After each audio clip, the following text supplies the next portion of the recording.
Nana Brown aba bonten aba be chirichiri mu nipa kora wa frɛ na tisama o mpeso be fi Afia Schwar snega ɛwɔ social media no so na abusua nya asɛm keto akra nipa no tise o se atɔ papa o abepa no na tise o sere ne se ma no embesoso bibia so wɔ social media no so na tise nipa no yɛde ne din ɛbeto edwa na tise abusua nya asɛm keto akra wie no se de wasi atoto bi ɛde amane ɛyɛ Afia Schwar snega no ano ɔden yes ano ɔden papa tise nya asɛm keto akra bruche wakoni na no we exposing or approach no koye ne ho na saa so anu atutu bi edaman dam na pe o kirema police for air fred dam na pe ana wa hyeda no onfa owi abetena social media so aye no want to say police phobia emfre no na kyese nya asem ketwa sidi ye na nabron esi atutu bi no nya asem ketwa kra ye be kone akwakotimu enchiremu na afi bibia aye kama pa ba be sure so be mi subscribe button no na wa mi aye bi ona e won channel like video no so na bibia enye kama pa yes Nana Brown chima Tracey Boakye ana kyese wa frɛ no apa na chow kyese utimu se onya sukuro besu na opa aye Nana Brown achow se hwe ane wamba ama mesuso bibia so social media so na wankwankobo audio bi a ebe affect no aye Tracey Boakye no cause na warrior na otim no na ni je ho edinsem ne de na kyese aye Nana Brown eka sa asemu no na akwakwa bibi ti se ase boni bi ehye ba bia kyese Nana Brown wo sa secret na o de pa bonti se kim Afia na Tracey Boakye na wari akwakogu a kyese eye Nana Brown ba be kasa ensem we ni na abusua nya asem keto yenko na yenkonkuti eye Nana Brown ensem no na afide ye ba yato aso e na okọ ye nso a niama tum se niama mfa ma no niama mfa ma no e na eja wa ba betena ayi kitchen blogger Afia say kitchen blog na wo Ghana na fo se wala ne wala so ada petra abroche de udua wa usha peni abeje ne bag akoko atwema kion ada no just depression ada ne wabodam obi akion won wiye wo your buy tickets wo ji ohudia omo di omo no mo ye CEOs no kwa abrochira 10 days 1 week 10 days 1 week no maba onso akoka Afia waka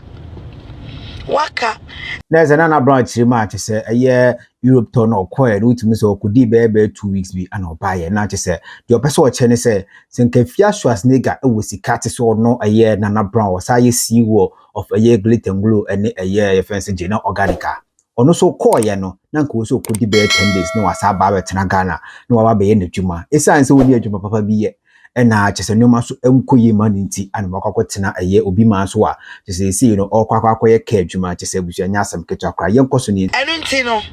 na me ma small punchlines so the West African World Cup when you abra wo kemu tiem na any chasidi na any yakodi egaye any yaga chimi kameyewo a wa wusi wakobobo sin akoware bema na bema na wo wakobobo sin aware no akọ rented dan awo wato fie da Afia wo wasi fie da eda ya titimu nyina say rented hyping na wo wakofa bema ato ho so akobobo sin aye ne wedding oda wo so na odiu bema we asan atumi aba abebo wadeja sister Emeka sa ukebi ya bowa deja na sho bam poso ne poso wo tweso aye dendende wo to beka se de bo adwe eyi wo to de ye nya de bo adwe ton ye de bo adwe ton rough Afia Schwar snega wo to den wo to den na jana ko ba bosi abrake bosi ana me kwaji yo ojamanfo tutuni aya betso ewo yi aware mpaso Afia oboso wa fe ne me ba cho nya me class o utubi nya me class da utu mu ni beti ye pe utu mi me da 1 me fa me sika nware bema 2 me fa bema meda me kumpaso 3 me anya me na mako high dine edi bema betum 4 madeja na bonten sister 5 my wo healthy kiss ba ko pa wo chim to asase so wudi nya mienu ese na omotie protein cranium omo nyina sayarefo wudi omo be compare me ma everything you said about me I am back to sender. It will surely bounce back to you. You will die and I will live. You feel me? You're going to die and I, Nana Brown, I will live to declare the words of God. What bodam? When you may they was ya omo me kaze and now you me kwa me bi ni me and I be nyame pena san nyame pena so be it man on why Jimmy papa madam no be kona oye and I be say abey for me dear what we shema me it will surely come back to you. Trust me. You see my crafo and my orphanage for uncle and I'm sure mono eya pam kese who orphan back up na you woni orphan dodo am sure mo woni me crafo dodo am me sure mo what boda woni nipa am sure mo na wo aboa we nti na wo betumi just say sister come go akentwa ho ayefo ayemre na fia you know me dada eye can be and kabe hu say yes onyame oyodo what find me sister what is me gina Vienna city ebo ashaweda what is me ko gina South Africa me ko tra South Africa ebo ashaweda when we say me try that events internet so da my yangugu ye udini yenhwe kogogo Nana Brown na gugu udini na yenhwe o tro ka sef ye wate o basa ye oba tantan a wo twi makeup ye die nkra emfa me de so me krasi nya me krasi ni me de nya bema no me de nya bema papa di nachi eda nachi me de nya kote papa die me de nya edan papa tim me feel style baby me nya depression I'm very much okay. Same utie same me ho ti say yo same me mo class no me some medical ka kire me koku asini baba and I love it me koku asini me dia tu krachi ni me dia tu krachi ni me dia nya be ma papa oba me dia feel style baby me live fake life mutina na mabona keku na machimi duku yeah na mashame chale wati na me sing yeah like that o class enemy o size enemy and if na to me wa brabum over say gas obi a posh obi a class e nails she any makeup say any eyelash say o e ya show ho you gas obi a class and you are not my class you don't come near me a fake designer she won e nkwasiarek she na ya wa she because unu wi na no wa bodam afia me se wo jare e wo se ye ko hwew HIV ndro no one ma mesisi ya wa bodam HIV ndro no one ma e masisi ano e ya wa bodam what ma say one ma e ya wa bodam me bo 2000 if I say 2018 2019 me bo na ko se we nya no Afia me o come into kwa me fanche wo se me sam back to me normal here obetiase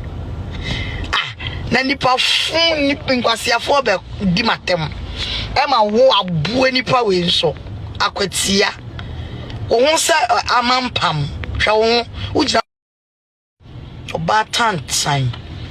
come ntine o pa abrochire nkrata na be sesa wa yarefo na kwa kogu no na atiga na say wo de ewiase nyina ye wo de e ma no mabobra no mgu traza ko no bibisa wo omu tu kotna abrochire so afi no mokope nkrata akoye ye living when bisa ada omu kwae 1 week 10 days no maba wo yam kom fada de sinja wadwiane ma oja usika ma ene yi omo amukeka ho eja usika ma no ene omu ja usika ma no ene wo be gina ho ena Tracey we opa fabra he ameka no krenchero Tracey wa freme ene makasa so obuna ware odwe no ho osreme ewe radidin mu pa me show ade a me ye no me wodi obi a ne din bebe ma me fa osreme me ntwa so ti Tracey na bisa no na me so me sense me bua ware nti no akwala ne kasa ye no atomasum enu nti na ma wo wenya anu a ugina ho ena die because only diamond konkon sabebebe na mudi ye no eda nwa pia na police for frɛ wa mfa. So Nana Brown cheni nsemo no tun se audios na ono no wo sisi ano o de ba bonten pa dia na che se obese o che se Tracey Afia na ware akwakogu because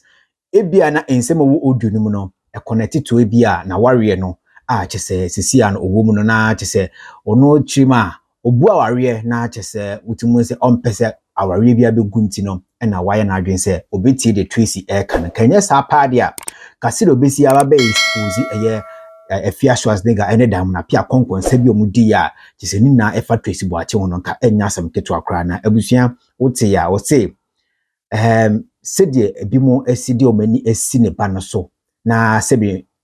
okwa wo so na chese wamba krampa na Nyankopon hyehye ya so be it but obi be ye entumi no asema Nana Brown edi ababeto eye social media no so utimu se na ni abre pa but ni na mu no onkasa wi yenkoso ni yitie ni nsam yeah wo be friend say me report wa wo be ma ya match ya every ya match aba me fie won say me so no me mechi ye na ye nhwe me say me de wa police for afra na 3 days getting to ayi ye friend wa amfa o ma san ye frew me de different number so no say me one numbers na o mo frew ada na won pick wo call no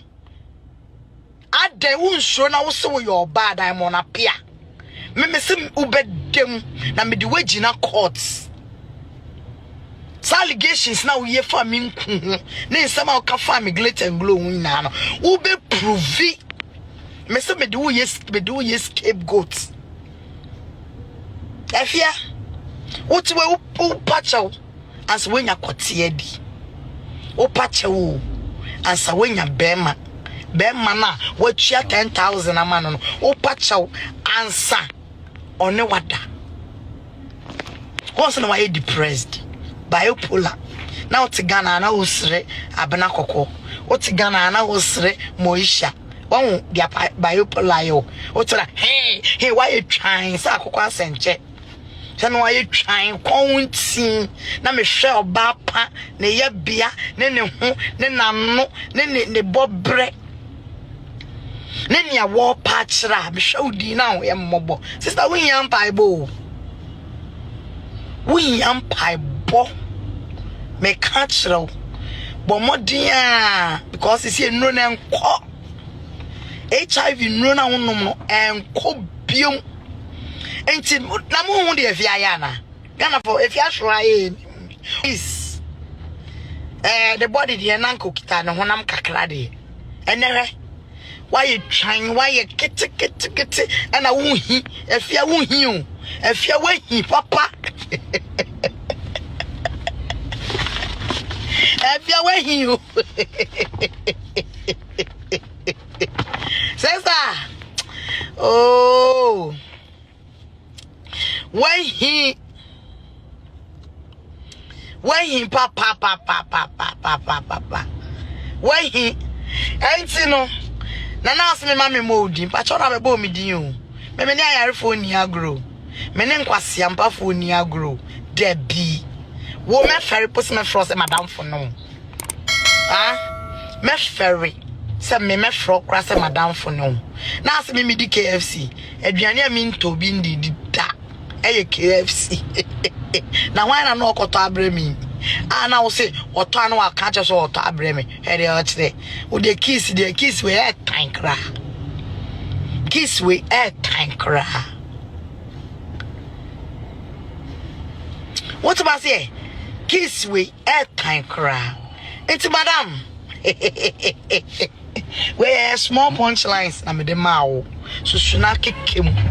susuna bubom what am I say? The most important thing is say for that next na wapamu ashew and after which we jaw chop money ma was one show biu ashew contract marriage na wa yen so ni nyina egu yen nsem ya na na yesi yen kan ho asem esi odabwe waka akwantum na waka ebusafo mama mfensi wate ni aye no ohia me full life we or you useless or you hopeless abrabo no agimi ama no the last hope ne se wo kopa abruchire nkrata na wo ko ye nso a niama tum se niama mfama no ena eja waba betena eye nkwase awake she ne ya wa hye nails no wa hye eyelash na wa hye anu aka na te camera you say you on your life for a post incrase for agrodi and incrase for adeye madam we are natural bibie ye bodu ketumi tuetiri na esi camera